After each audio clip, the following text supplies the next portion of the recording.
I did not make a reaction to the last game because it was New Year's. I wasn't going to make a podcast that night. I didn't feel like it. This game sucked. But it was horrible. Let's just say that the Eagles aren't a very good football team right now.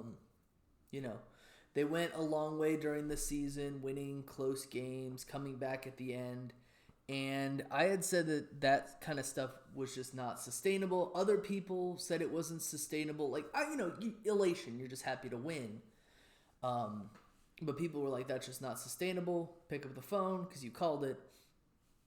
So the game bit if you were an Eagles fan. If you were a Giants fan, dude, that was like your bowl game, right?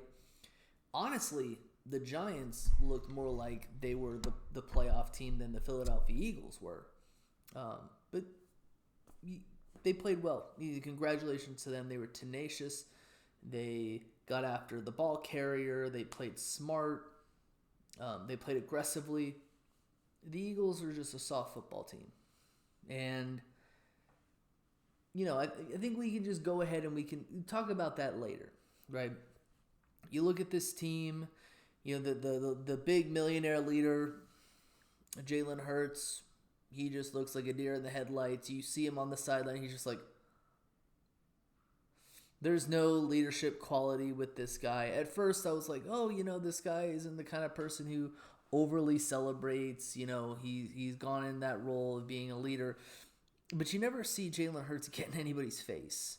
You don't see Jalen Hurts get in anyone's face when they screw up. The biggest leader moment in the history of this whole team, I remember when Jake Elliott was the a rookie kicker. Right, we picked him up because our kicker hurt his groin after the first game of the season. And he comes in and he doesn't do very well. Well, Jason Peters gets in his face and he's like, hey, if you miss another field goal, I'm going to kick your butt. And ever since then, that whole season, the Eagles won the Super Bowl. Jake Elliott was like a Pro Bowl kicker the whole season, making clutch kicks. Like, he didn't make every single field goal and he didn't make every single extra point, but like he didn't miss the easy ones. And we don't have a guy like Jason Peters on our team. We don't have anyone who can really motivate any of these guys, right? You have Jason Kelsey. I saw him on the sideline. There's no frustration from this guy. It's just like, I'm collecting my check. When am I going to retire? We're overpaying this dude, right? Jason, I'm sorry. Like, he's a great center, like Hall of Famer, but dude, like, it's time to retire, right? You're not leading the team. You're not really doing anything for the team in a leadership capacity. Same with Brandon Graham. Love you too, Fletcher Cox, but same with you. I don't see any of that. I just see a bunch of veteran players who just really don't know what's going on, kind of have that deer in a headlights mentality, and just not really feeling that bad losing to teams that they should beat. I mean, you see all these Jalen Hurts press conferences where he's like, we're just going to try to get better and, rent is due and, we're just going to learn from our mistakes. No, you're not. You haven't learned from a single mistake this whole season. This team basically leads the league in turnovers. They turned the ball over 4 times against the Giants. I'd almost rather see the backups play against Tampa Bay, not because they're better, because they're not, but just because of the fact that they played better. They're not a bunch of prima donnas making millions of dollars. They're these guys who, came in stepping. Marcus Mariota isn't a good player, but, he played a heck of a lot better than Jalen Hurts did. All season, I've seen Jalen Hurts just roll one look quarterback. If his receivers, if Devontae Smith and A.J. Brown are not open, he's rolling out, and he's kind of just like trotting towards the sideline. I'm going to lose 2 yards. Bro, you can throw a pass. Like, you can throw beyond the line of scrimmage if you're outside the pocket and it's not grounding. You know that, right? Like losing 0 yards is a heck of a lot better than losing 2 yards. I don't know. I don't know if they teach you that. Like maybe it's just like I'm a Monday morning quarterback, like a armchair quarterback. I would probably perform the same way as Jalen Hurts or worse. But like, dude, it's like this is a mental thing, and the guy doesn't have it. I mean, just a mediocre at best quarterback. Man, we just need to pawn him off to like the dumbest GM imaginable because he just doesn't have it. Whatever he had last year, it got figured out. Okay. You saw Marcus Mariota every time he hit that hole as hard as he could.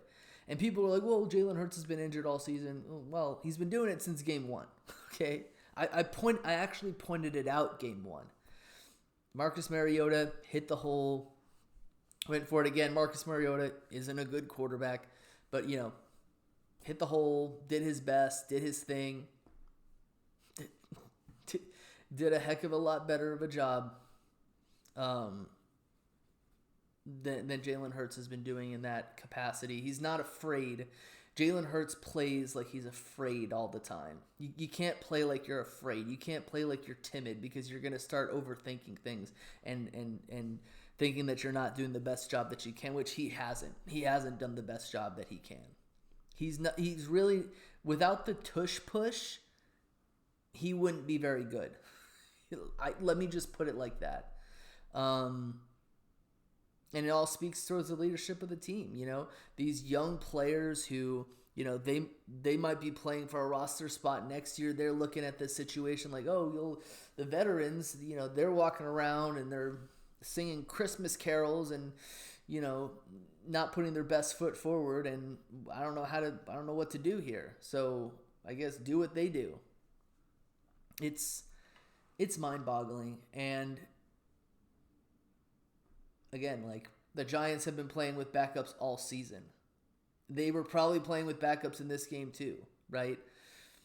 It's not an excuse for losing this game. And not having Devontae, not having DeAndre, and not having AJ, there's no excuse. I know a lot of Eagles fans are going to pull excuses like that because that's what Eagles fans do sometimes because they like to play the agenda status quo game. There is no agenda status quo game here, guys. It's a pretty bad situation, and this team is really looking like the least likable Eagles team that I've ever seen. Worse than that 05 team, worse than 2012, worse than 2020. It's looking really bad, especially because this team has talent and this team has won. This team really reminds me of the 2021 Arizona Cardinals, where they just fell off the map. Really looking like the 94 Eagles, where they started out 7-1 and they ended 7-9. So it's really bad. It's not a good situation, and they're playing in a playoff game. I'm making this podcast pretty much guaranteeing that they're going to lose this game. And again, I would like to see the backups play in this game because not because the backups could win, but just because I think we're going to see a more competitive game with the backups because the starters have really shown that none of them really want to be here. They're just collecting a check. They're just happy to be working. That's it.